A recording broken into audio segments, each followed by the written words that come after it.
MongoSlade here. Let us get into Monday Night Raw from February the 20th, 2023. A very mid show. In fact, maybe even below mid. With sub-mid.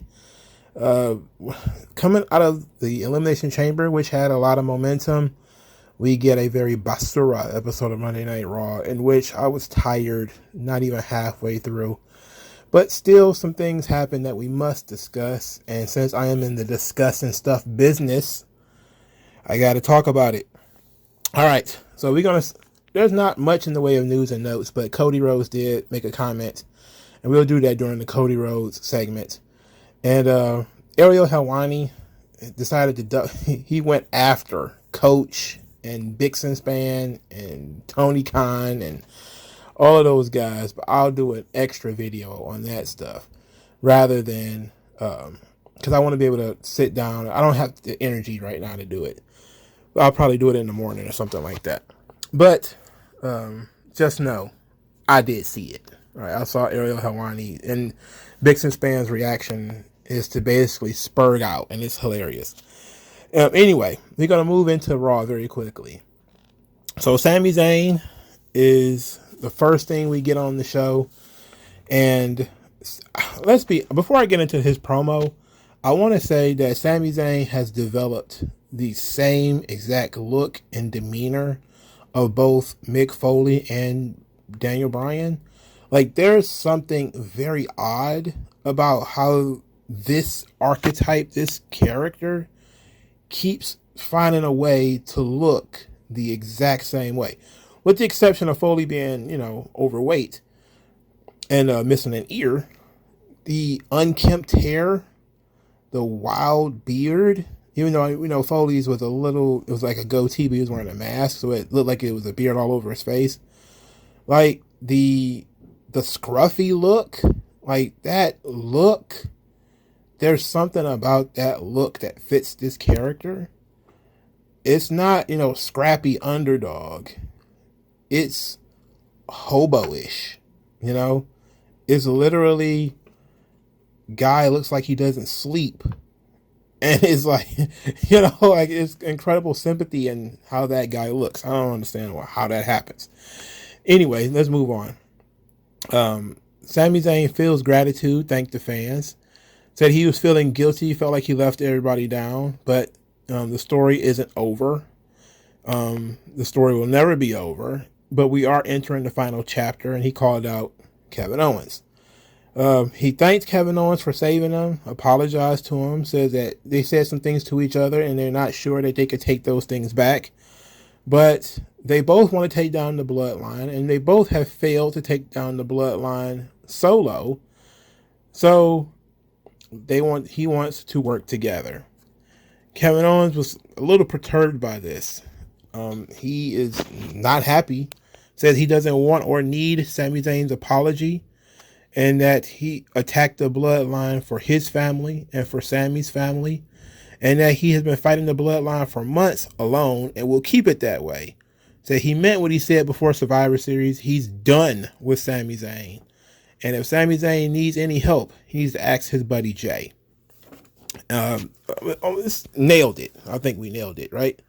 We discussed that, Kevin Owens is kind of like he's a jealous girlfriend now. But he's got a legitimate reason, because he told the story. You just watched as they almost beat me to death.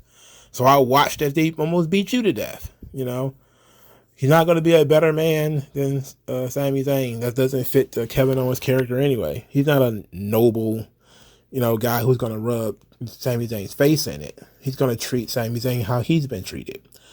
Okay, I like this. So they're really building up, they're building up the team and letting you know that it's going to be a big moment when they work together. Because in WWE, they've fought against each other a lot. They haven't tag teamed that often. So this is going to be very interesting, and they're going to try to make it as special as possible. They're going to try to build it up to a big WrestleMania embrace where these two guys are going to be in the ring like Eddie and Benoit, except tag team champions. I'm thinking that's where we're going with this. And you know what? That's fine. I will say this about Kevin Owens. I'm not really feeling the new thing with wrestlers like letting their gray come in. Like Roman does it, Kevin Owens is doing it. Keith Lee was on Rampage. I mean, hit like a snowball.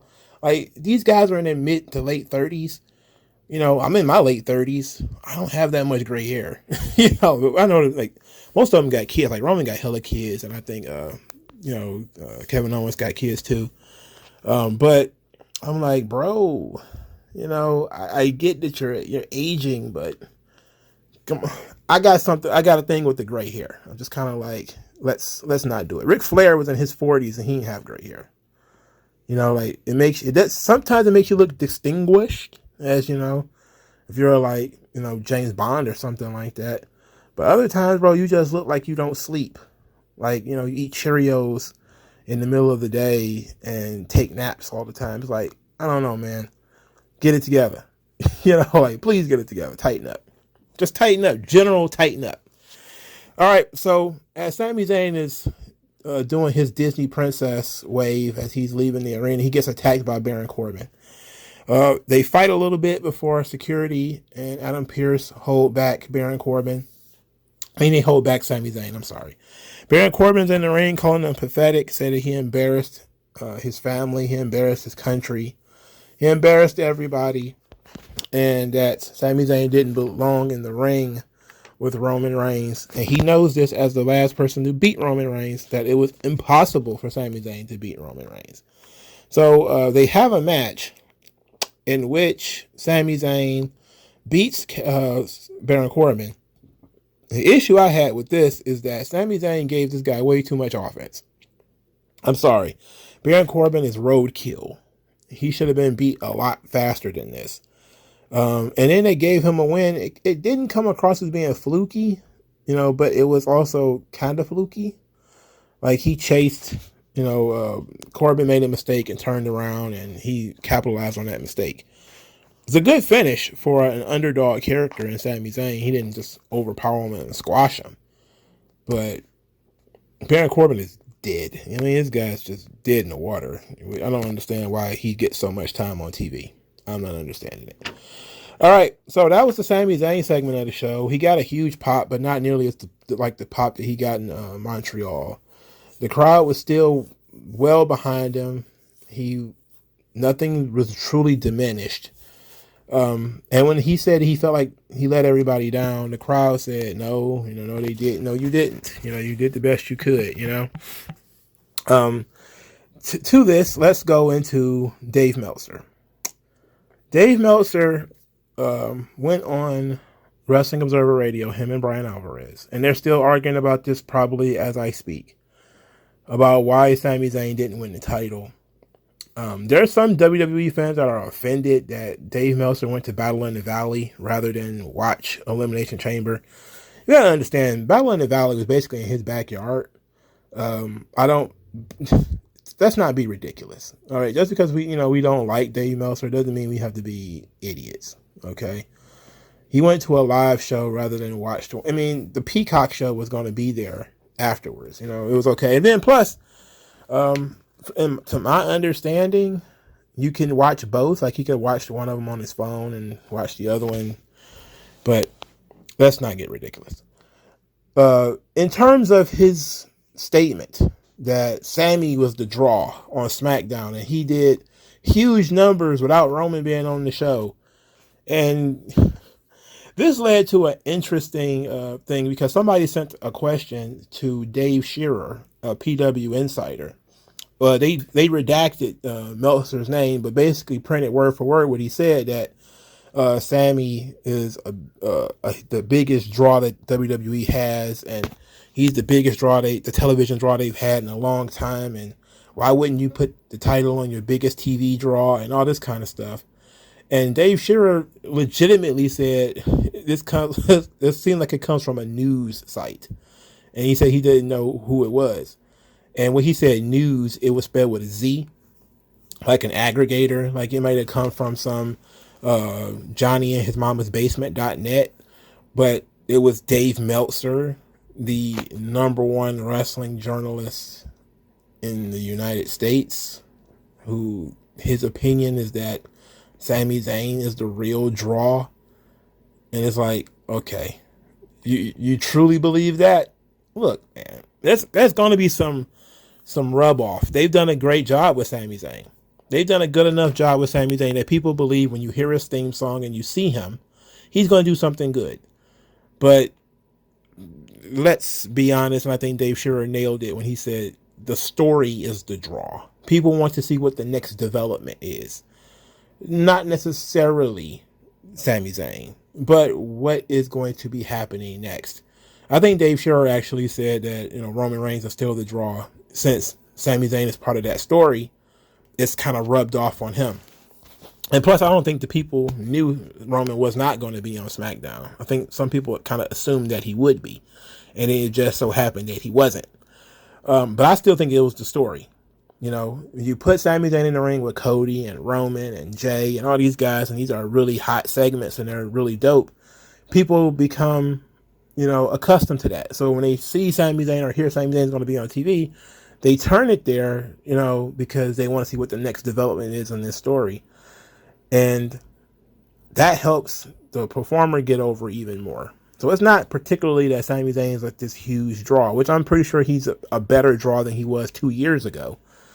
But for Meltzer to go on and say that he's a bigger draw than Roman Reigns, TV draw, let's put it like that, is asinine.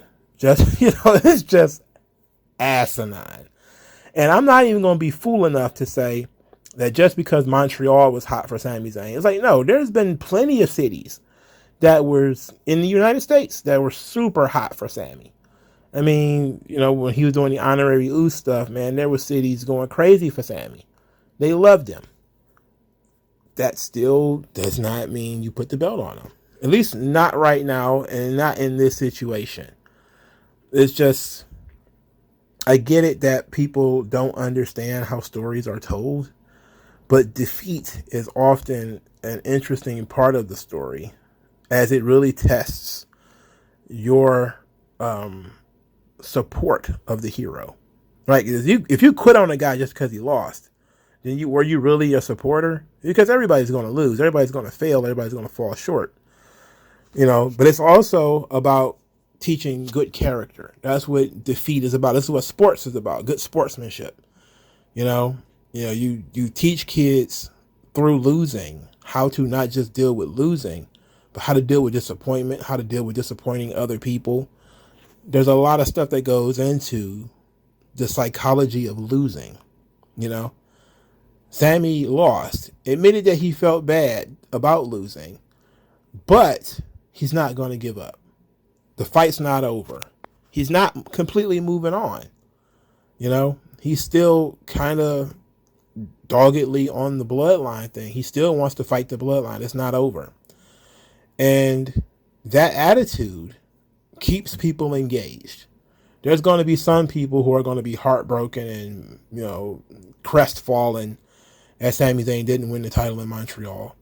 But there are going to be other people who are going to be like, man, if it was possible for him to get another shot, it's not going to happen. But,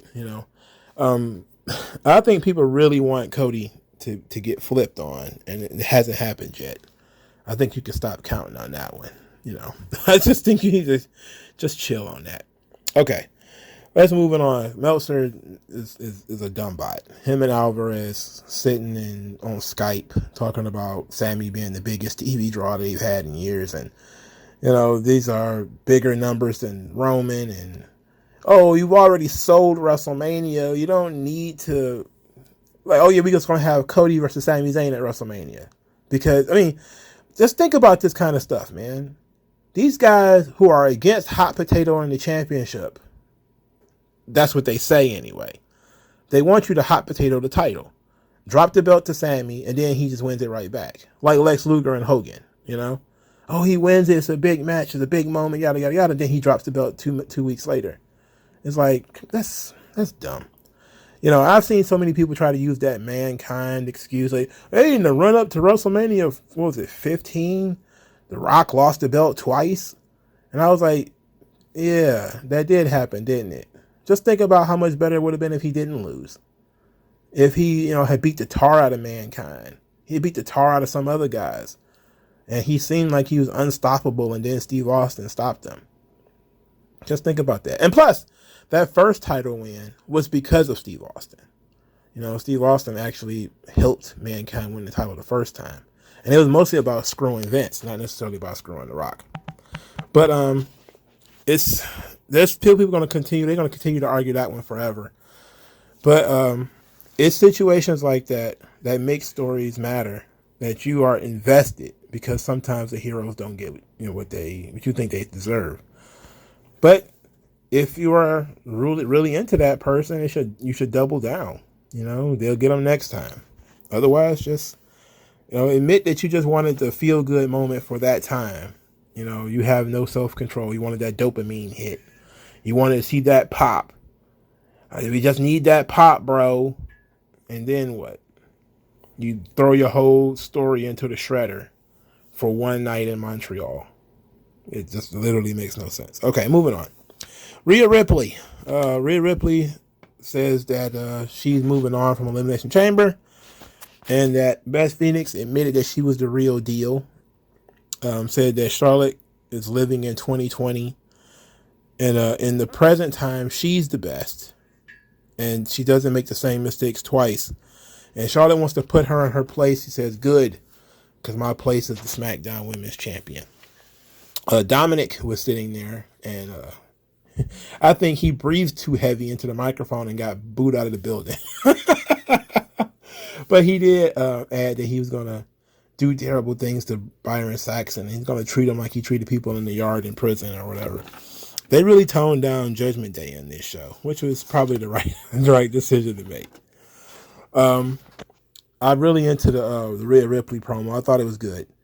The interesting thing is how sometimes people don't pay attention to the stories that they're telling. Now Rhea Ripley is talking about how Charlotte is, stuck in 2020, when it was Rhea that made the decision to revisit 2020. But, because she lost in 2020. So it was kind of like her being stuck in 2020 mentally.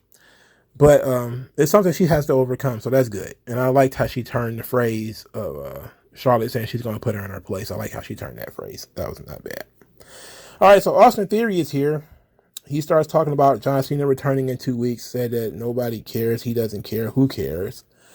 And then says that he's going to be the Hall of Famer in his own country, and that he's going to be the forever champion. And he's not going to end his forever reign. It's been less than 3 months. It's been less than 3 months.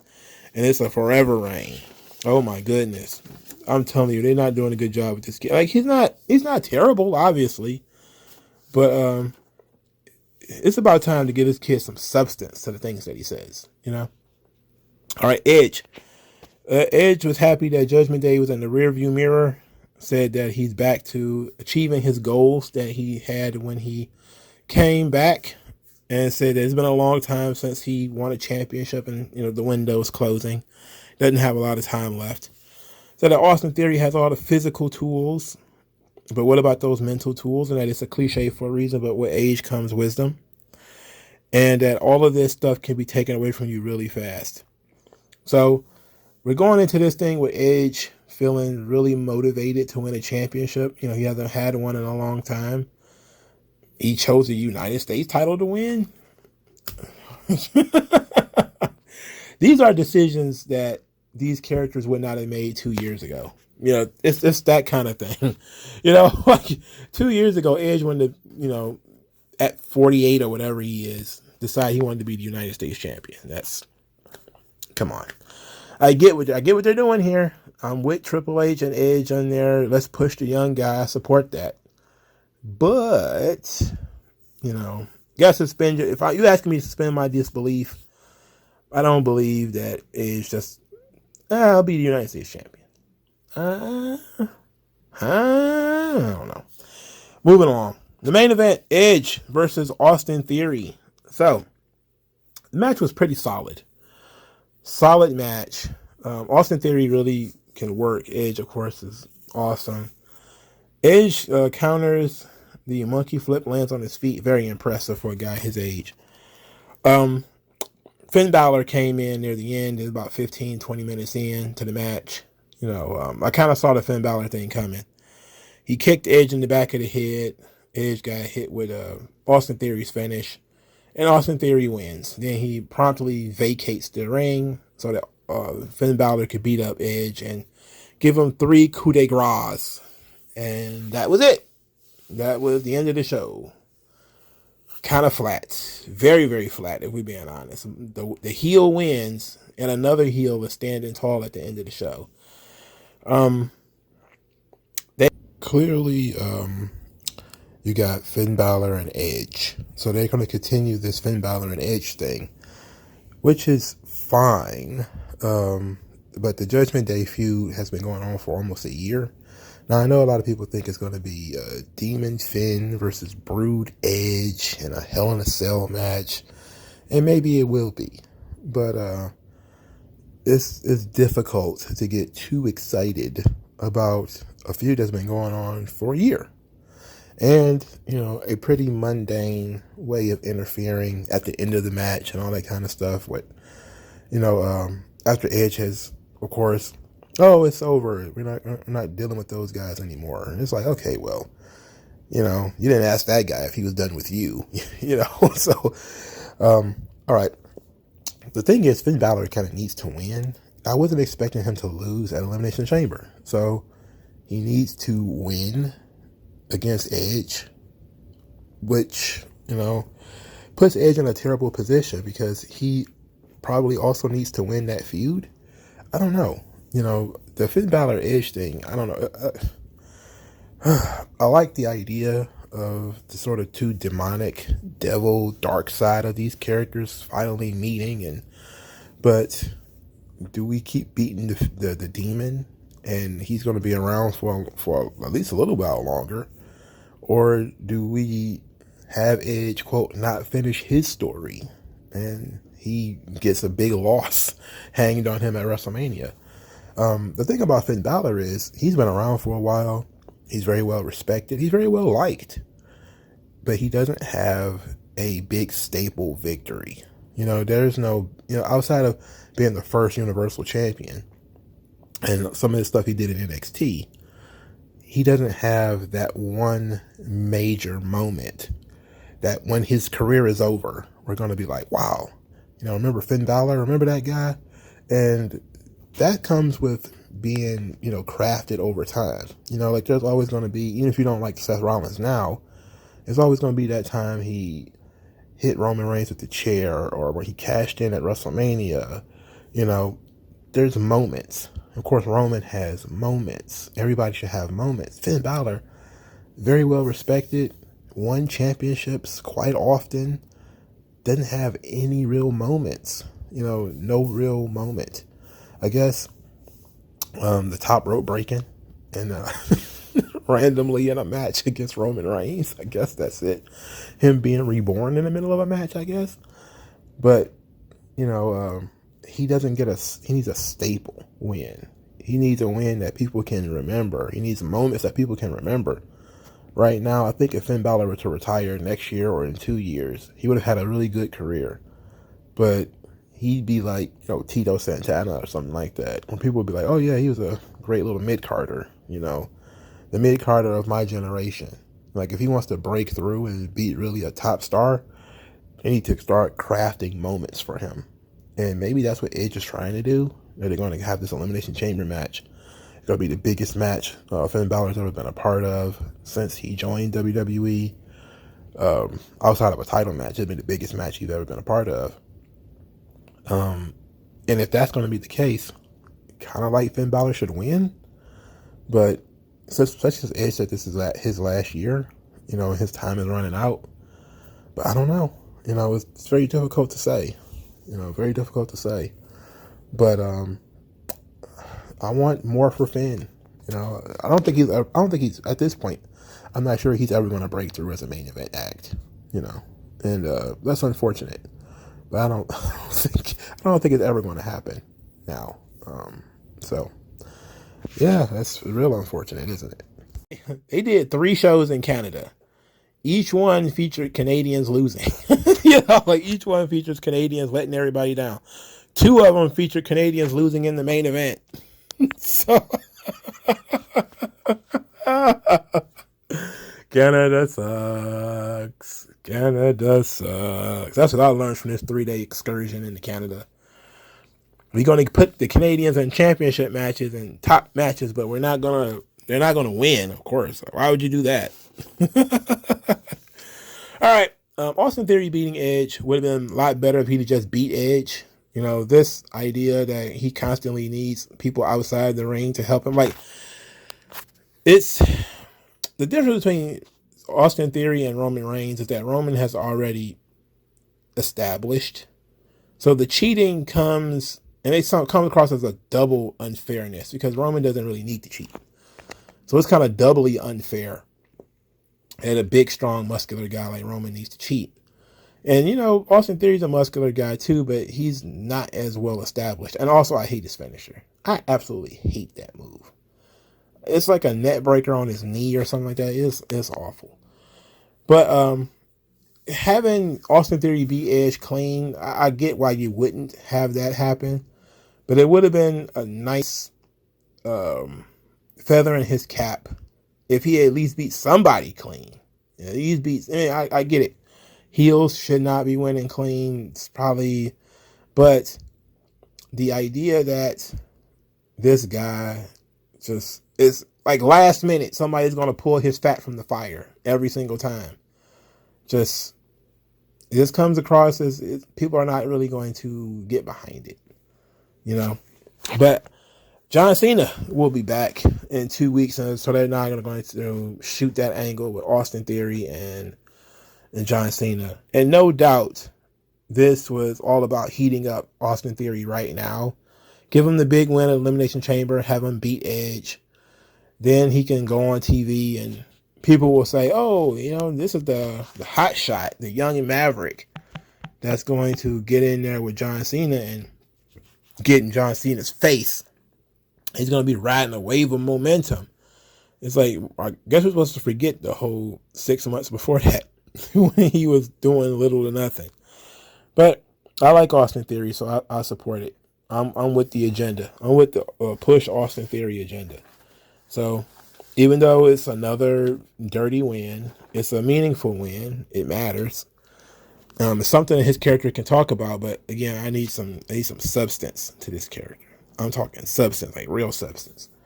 Not just, this is the past. You're the past. You're over. I'm the now. I'm the present. It's like, it's so empty. It's soulless. It's not connecting. It needs to connect. You know? You need to add some emotion. There's no emotions in there. You know, there's no emotionalism for people to connect themselves with in there. Believe it or not, that stuff's important. It's important that fans have an emotional connection with the performers that, you know, are in the ring. Because if you don't, then you don't really care when they get beat up. You don't really care if somebody talking down to them. You don't really care. But if you do care, then they could be awful. But, you know, you're into it, so you'll forgive it. Okay.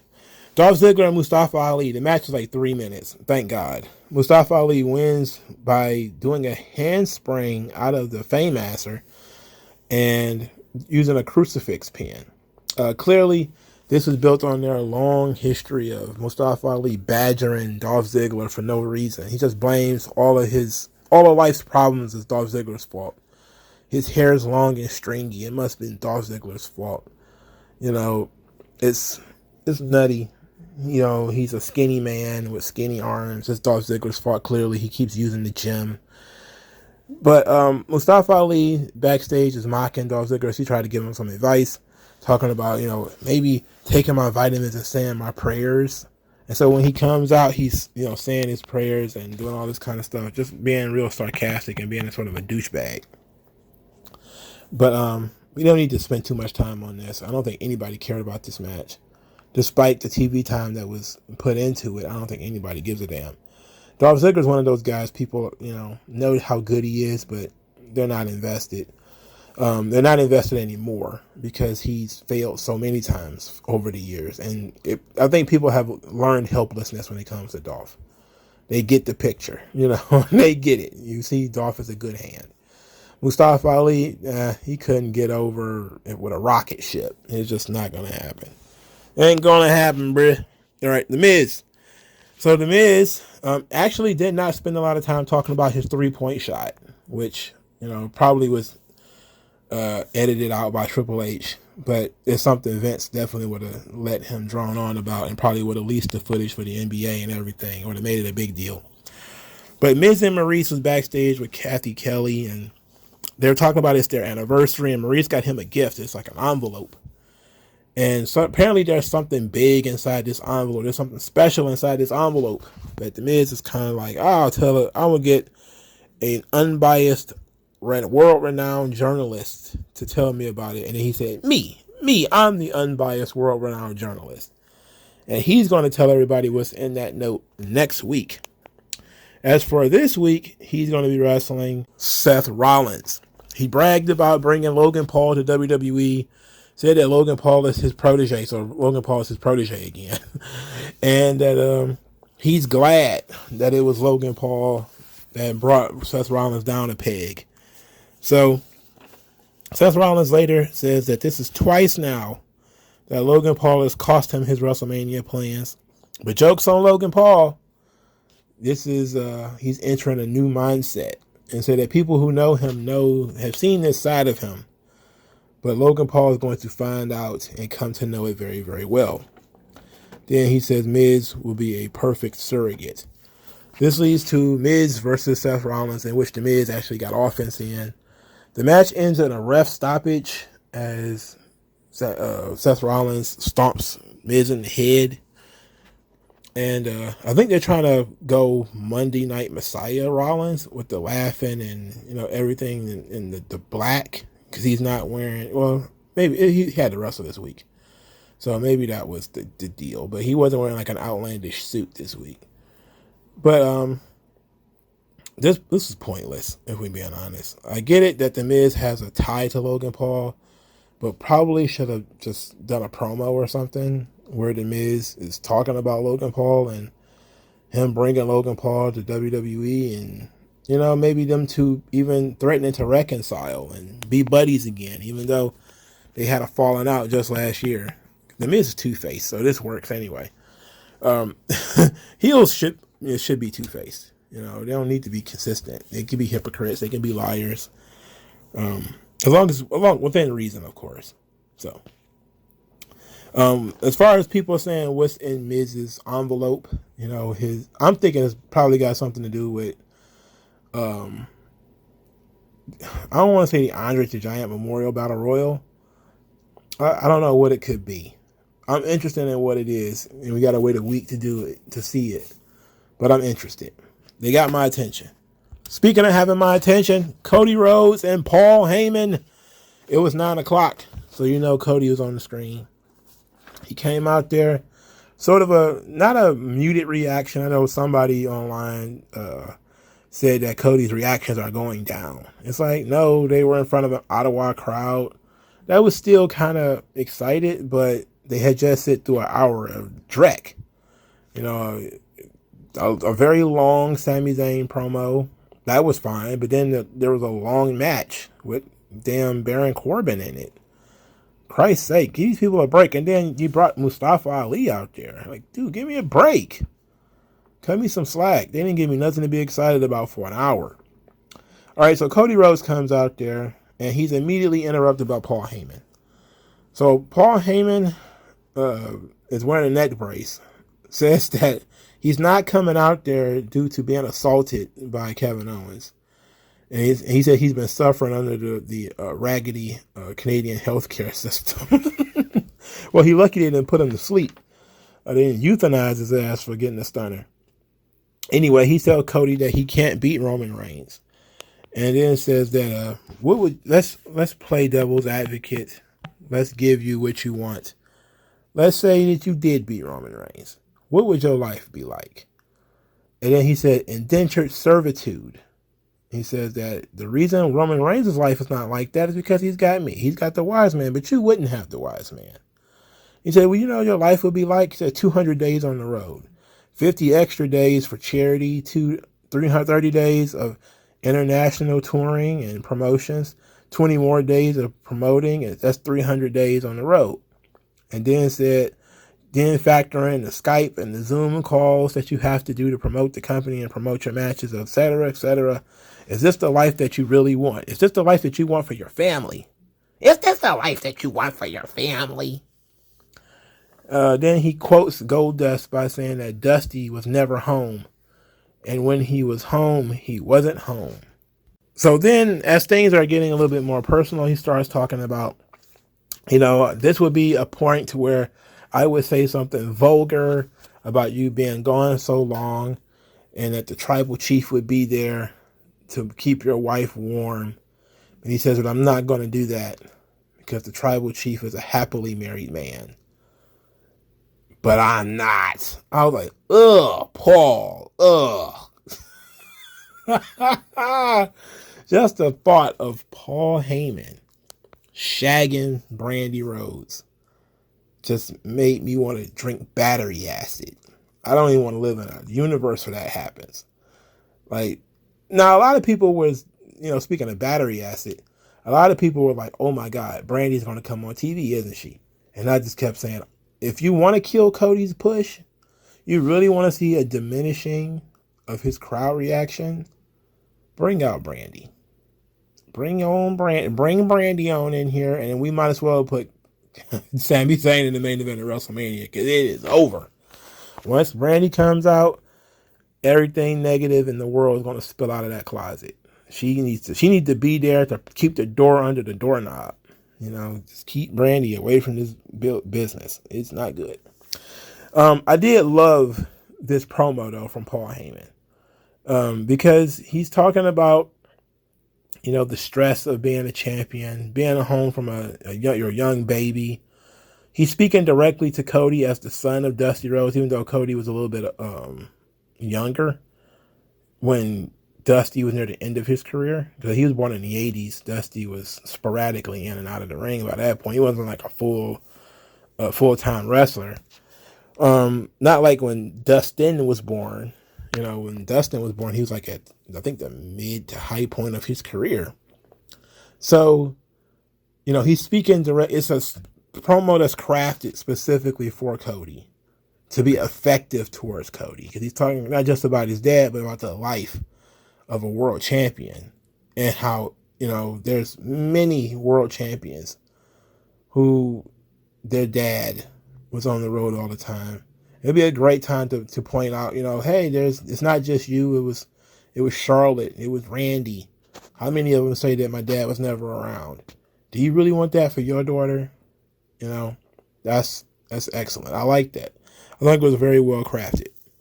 So Cody Rhodes is disgusted at Paul Heyman and decides that he's not really going to say anything to Paul and say, Roman, do not send this man again. He said that Roman is a great champion, the greatest champion in all of sports, but I have to finish my story.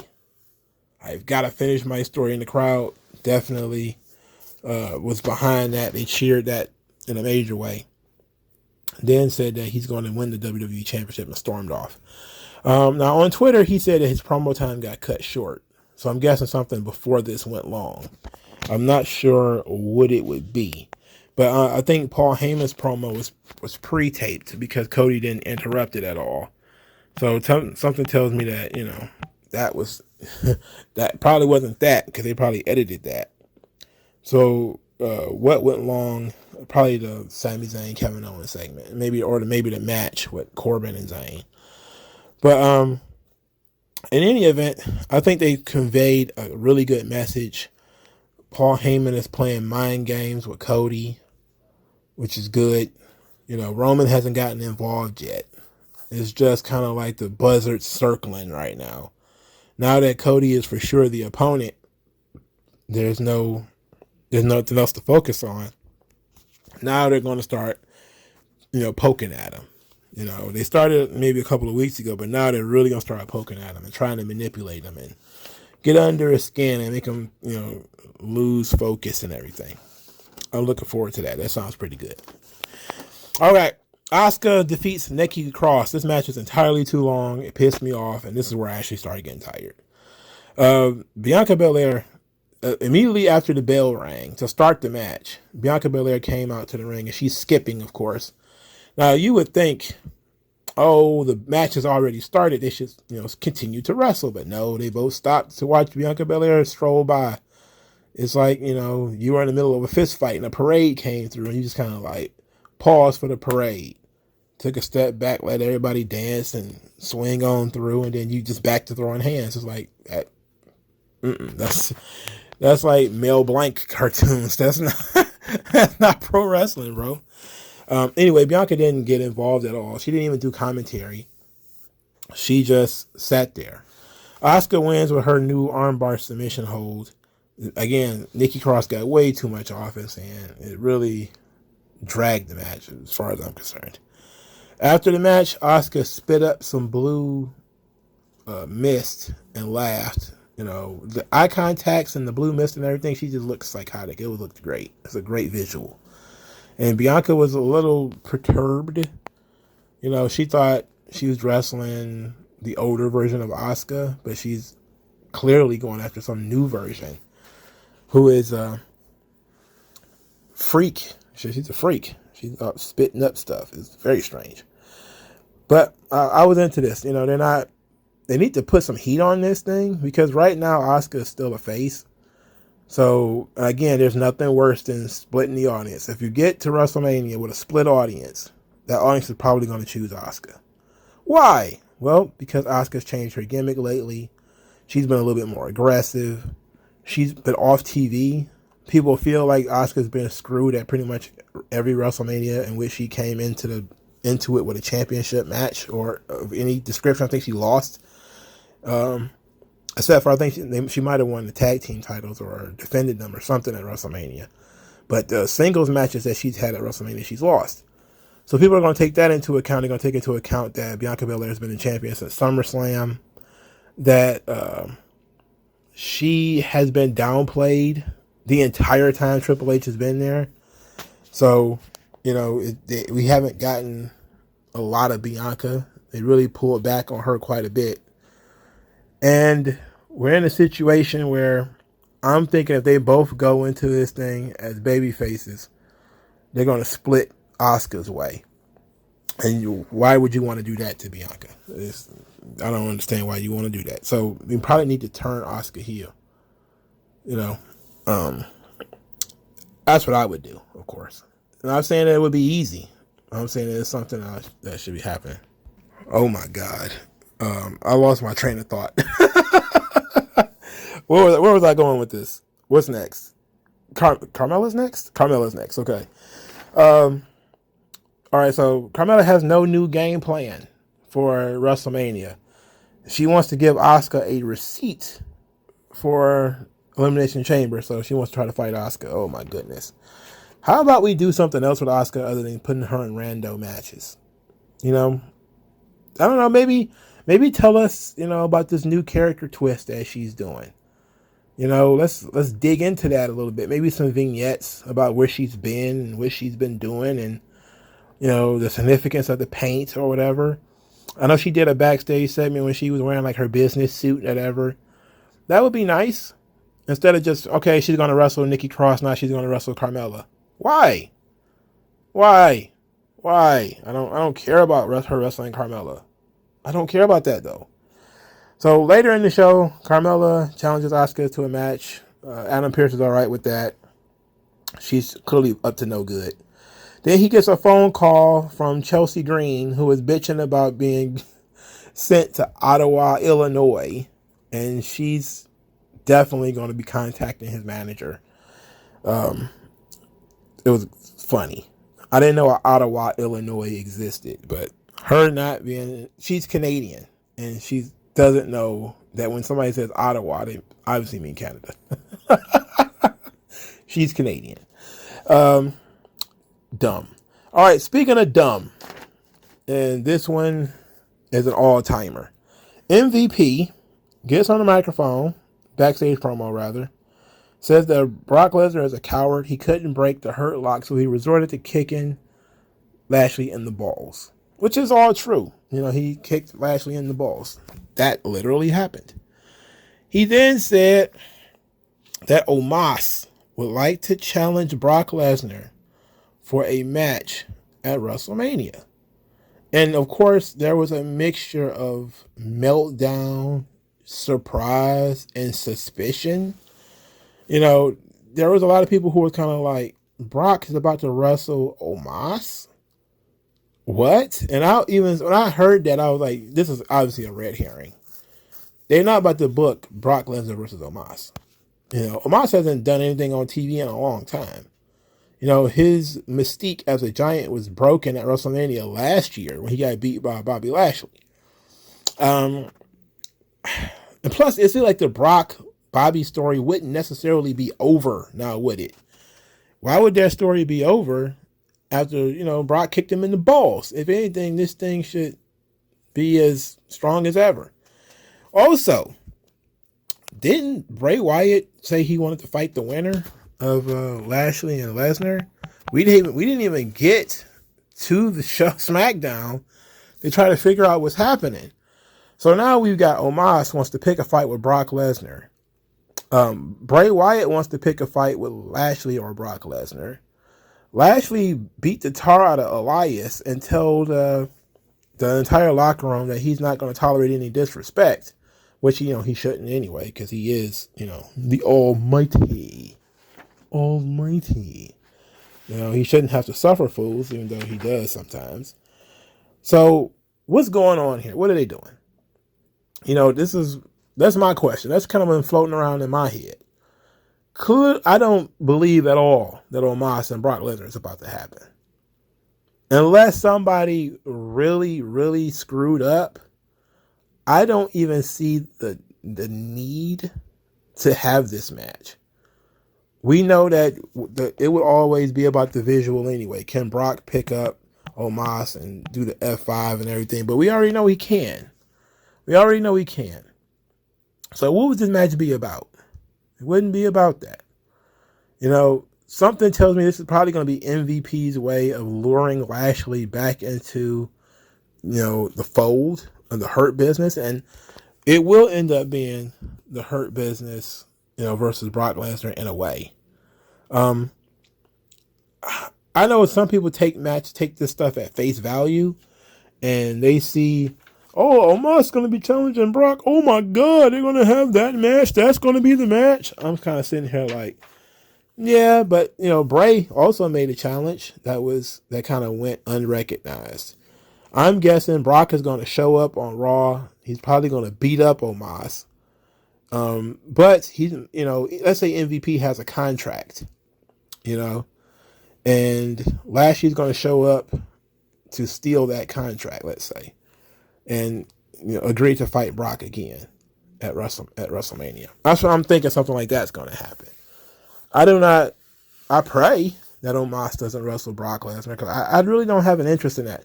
Look, I'm a big meaty man slapping meat kind of guy. I really am. A pause, by the way. But Omos, he's on the border with me. Sometimes Omos is cool. Other times Omos is the shits. It's hard to tell sometimes. I'm thinking it might be a situation where we're being fooled. We're being led around. Or it could just end up being a fatal 4-way match for no reason. Like a TNA kind of thing, where we're just going to have a monsters ball, 4 corners, no disqualification match. First person to die loses. At that point, that could be something that they want to do, but I don't think so. I really am concerned about the Bray Wyatt portion of this, because technically Bobby Lashley did win. So are we talking, Bray Wyatt going to attack Bobby Lashley, call out Bobby Lashley? Maybe it's Brock just saying, I don't want to work with Lashley at WrestleMania. I don't want to work with Bray Wyatt either. So who else you got? And then they just kind of like, Omas? And he was like, fine, I can throw him around, give him an F5, and that's it. The funny thing about that is Jim Cornette, right before I started recording, I saw that he put out his review of Bobby Lashley and Brock Lesnar, and I already knew that he was disappointed in it. But he put Brock, they got the picture of Brock in a Mil Mascaras mask, which says a lot, because I'm really thinking that's kind of is what's going on here, is that, you know, Lesnar has just gotten to the point where he don't want to do a lot. You know, I think Raven got to that point too, where he didn't want to do a lot. You know, didn't want to take in bumps and work in a match. So maybe Brock probably should be in there with somebody smaller. You know, a match like where they got like a Ricochet or something like that, where the guy can take bumps, but he can't, you know, he's not going to be able to slam Lesnar and throw him all over the place. But Lesnar might have to be a big pillow and let the guy jump on him a couple of times before finally hitting the F5 and pinning him or something like that. Those might end up being Brock's best matches from now on. But it seems like they keep wanting to go the monster route, where he's, you know, wrestling Lesnar and Goldberg and now Omos and Braun Strowman and all these guys. And it's interesting, but the lazier he gets, the less he wants to do that stuff, you know, the more difficult it's going to be to sell these guys later, you know. And I wouldn't necessarily feed Omos to Brock. You know, I'm not saying that it's not going to happen. I'm saying that my radar is up, that something is clearly amiss here, because there's so many different moving pieces that I'm truly don't believe that match is actually going to occur. That's just me, though. All right, so Otis and Chad Gable were in the mirror as Chad was talking about his abilities to be a model and how, modeling is easy. Anybody could do that. To which Bronson Reed approached them and said, hey, is this what you guys are prepared for? This is how you prepare for your matches? He banters back and forth with Chad Gable before Otis gets in his face. They're really building up to the Bronson Reed Otis thing. Okie dokie. You know, big meaty man slapping that meat. Chad Gable is defeated by Bronson Reed via the tsunami. Gable actually suplexed Bronson Reed, a German suplex. Outside the ring, Otis was given a card by Maxine Dupree, which I think is like the third business card she's given him. So we're still telling the story with Otis, where he's distracted by Maxine Dupree and, you know, the potential monies and wealth that comes with being a star, you know, a model, and he's kind of enamored with that. So I'm interested. Chad Gable continues to find the television every single week, just finds that TV and he just stands in front of it. Not a terrible match with Bronson Reed, but I don't think it was necessary. I do have a problem with Chad Gable suplexing Bronson Reed. Now, I do say, you guys know I watch a lot of old wrestling. I watch a lot of that older stuff. And I'll say, let's say Bronson Reed is like Earthquake, okay? How many times did you see like random dudes like slam Earthquake? Like it was rare, right? They really made a big to-do about certain guys slamming Earthquake or Andre or, you know, Typhoon or whatever giant guy that they would have. The Giant Gonzalez or Kamala, Big John Studd. They will always take their time and, you know, this guy is 400 pounds or whatever. You're not just going to be able to pick him up and slam him. But the big dudes today don't know how to protect themselves. They don't know how to protect their image. We talked a lot about that on the Sunday live stream, is protecting your image. It's cool to show that Chad Gable can do a German suplex on Bronson Reed. But how about we establish that Bronson Reed is not easy to lift first? You know? That just because he's a big dude, big bulbous dude. And, you know, he's tough, so he's not going to be woozy long enough for you to pick him up. You know? But he keeps getting picked up. And it's like every time it happens, he loses a little something. You know? I mean, his finisher is literally fat guy flying off the top rope splashing you. Yeah, that's a legitimate finisher given your size and stature. But if you just can get thrown around, why should anybody buy into the character? That's what I want to know. Maybe it's just not for me. Maybe I'm not getting it. Anyway, Otis being a model is going to be fun because he got the charisma to pull it off. Okay, so they did the Ding Dong Hello segment, but I should probably back up a little bit because I forgot to add this to the Nikki Cross part. Nikki Cross is confronted by Candice LeRae, who just wants to know why she's being followed every week. And apparently Nikki is jealous of Candice's friendships. You know, all of her friends are gone, and Candice still has her family and her friends. So they tweaked Nikki Cross's character a little bit. They did this after Nikki lost, so she was still kind of selling her loss by, you know, holding her arms and everything, which was a nice touch. Candice LeRae being very, very, very patient with a stalker, and especially since it's been going on as long as it has, she is like, please just tell me why. Why are you following me? Why are you skulking around in the dark and sniffing my panties? I mean, she didn't say that. I promise she didn't say that. She didn't say that. I didn't hear that. Did I hear that? Maybe I heard that, but I don't think she said that. But when somebody says you're skulking around in the dark or whatever, I would assume you're doing something creepy. You know, I'm just watching. But I don't know how many of you people saw the Robin Williams movie 1 Hour Photo, where this Robin Williams character, this one I actually started taking Robin Williams seriously as an actor, is in this movie because he was so creepy, where he becomes fascinated with this family whose pictures he was developing in his pharmacy or whatever.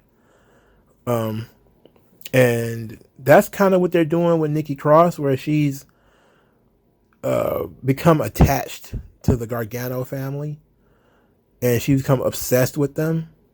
And you know what? I like that. I genuinely like it. The reason why it's not working for me, though, is because Nikki Cross isn't being presented as a threat. She's a joke. She's a jobber. She literally loses all the time. Now, I know that Candice LeRae loses all the time, too, so it's kind of parody in that situation. But imagine if Nikki Cross wasn't a loser.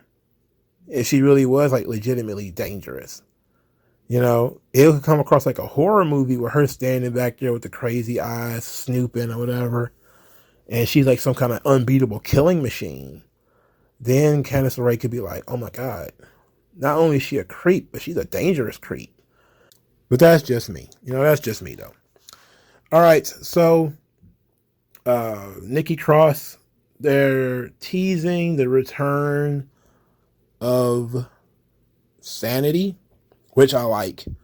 I liked Sanity. I don't like Eric Young, but I like Sanity. To me, the important guy in Sanity was Big Damo. I think he was the one that was hurt the most when they got rid of Sanity. When they took Nikki Cross and then just threw the rest of them back down to NXT or whatever. He was the one who was hurt the most. And he's currently working European Indies. I don't know how much longer he's going to be working European Indies, but they really should bring him in. I know he worked on Dynamite, and he's done some shots at Rampage. Was it Rampage? I think he might have done Rampage, and he did Impact, but he's been mostly working in Europe. And I think that guy, he's got a unique look, especially since he shaved his head, you know, because he got hair. He's a big hairy dude. He looks like a freak, you know.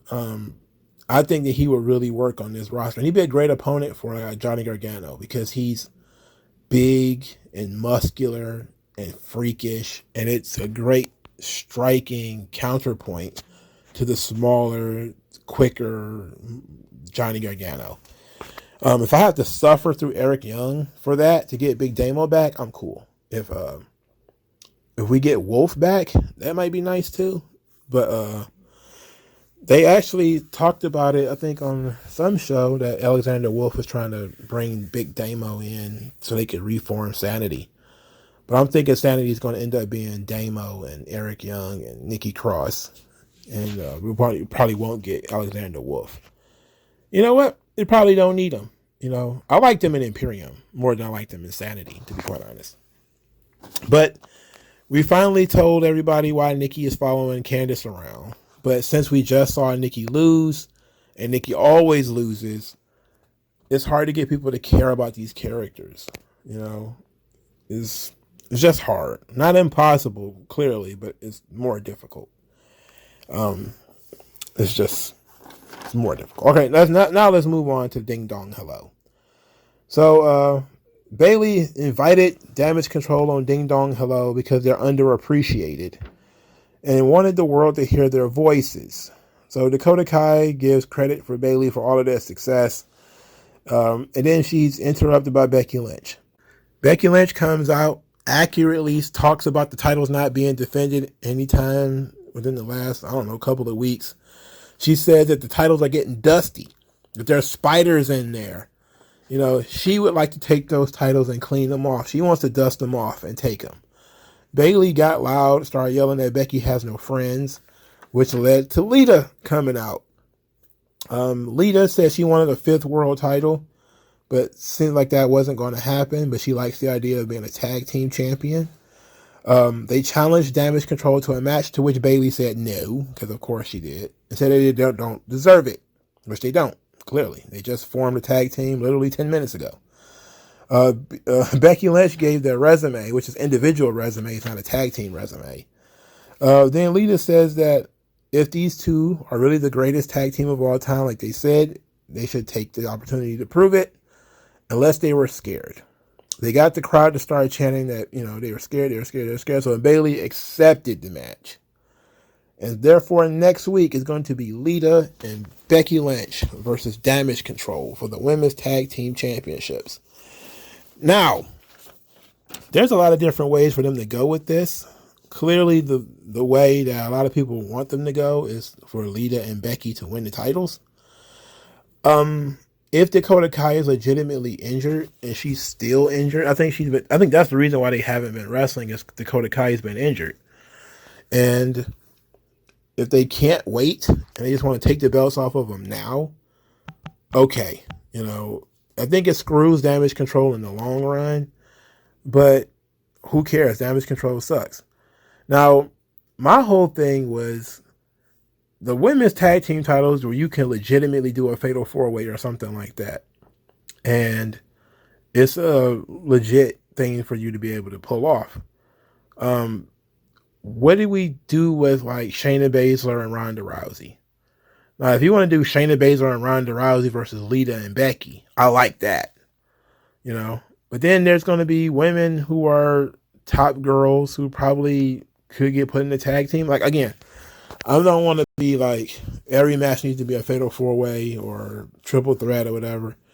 But you might be able to get away with it in the women's tag team title scene to get away with, another fatal 4-way. But if the idea is we're going to do Lita and Becky versus Ronda and Shayna, okay.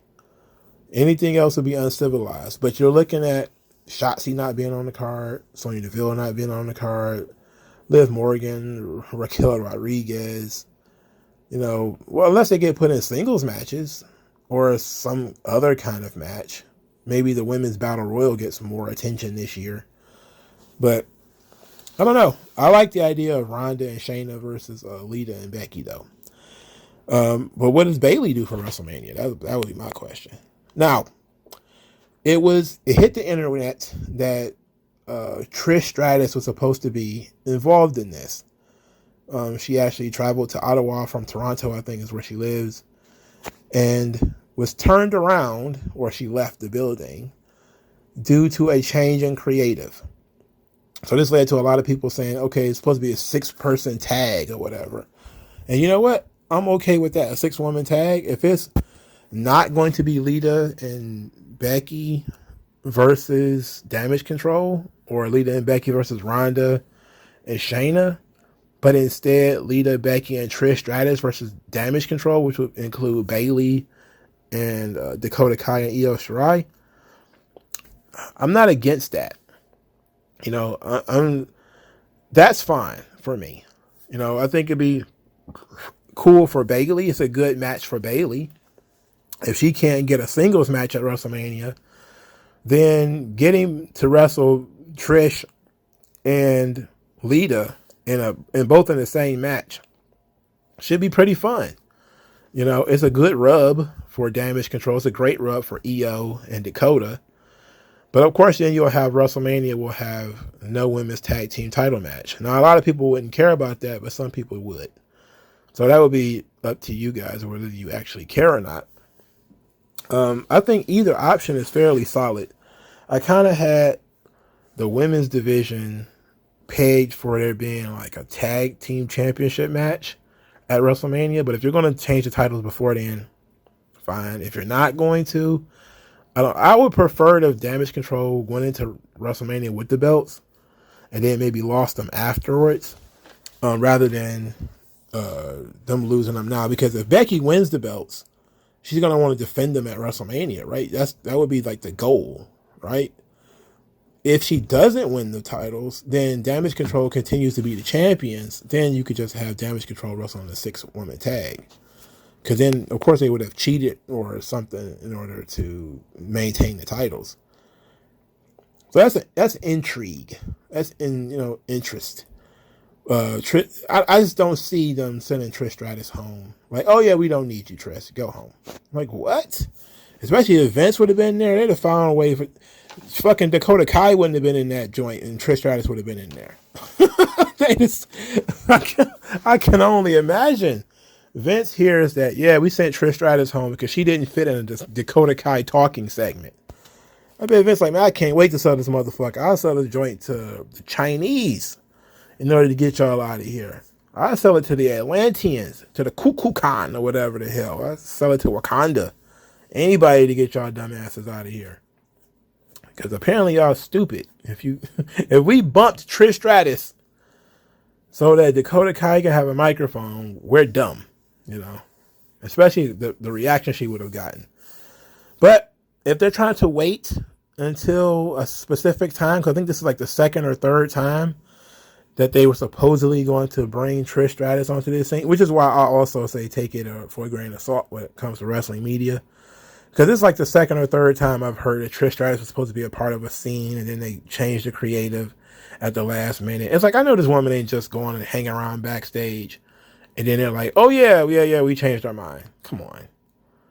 You might be able to get me to believe that once, but once it happened more than once and you realize that it's Trish Stratus we're talking about here, and she basically invented women's wrestling, and when WWE writes the history, you don't write it without Trish. I doubt that, they turned her around 2 or 3 times, but we never know with the Triple H era. But like I said, Raw was sub-mid. It was not good. Definitely a downer from the energy of SmackDown Elimination Chamber. But that's my opinion. What do you guys think? Do all the YouTube things. I'll talk to you guys later. Peace out.